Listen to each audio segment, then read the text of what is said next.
ইতি হবে আজ কুরবানির হাট ২০২৫। কালকে পবিত্র ঈদুল আজহা।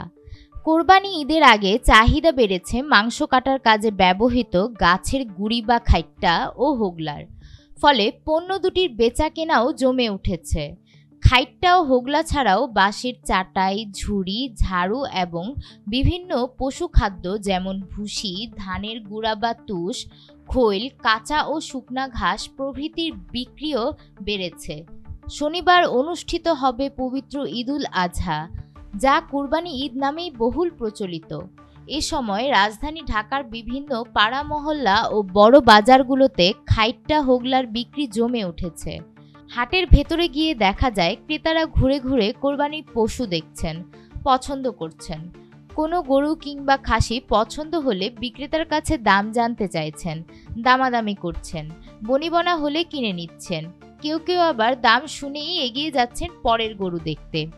এদিকে হাটের হাসিল আদায়ের অস্থায়ী ঘরগুলোর সামনেও ক্রেতা বিক্রেতাদের ভিড় দেখা যায়।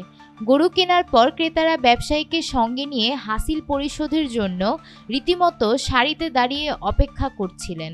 হাসিল আদায়কারীদেরও ছিল ব্যস্ততা।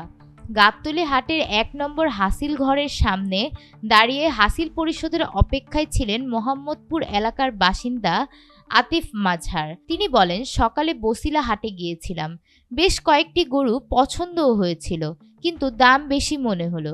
পরে গাবতলী হাটে এসে দেখি হাটে পর্যাপ্ত গরু রয়েছে।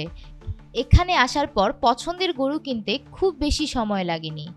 তিনি বলেন, ১-২টো গরু দেখেছি, দরদাম করে যাচাই করেছি, এরপরেই গরুটি ২,৫,০০০ টাকায় কিনেছি। এমন গরু বছিলা হাটে ২.৫ লাখ চাইছে। কিছু হাটে গরু শেষ হয়ে গিয়েছে, কোথাও দেখা যাচ্ছে অনেক দামি গরু বিক্রিও হয়নি।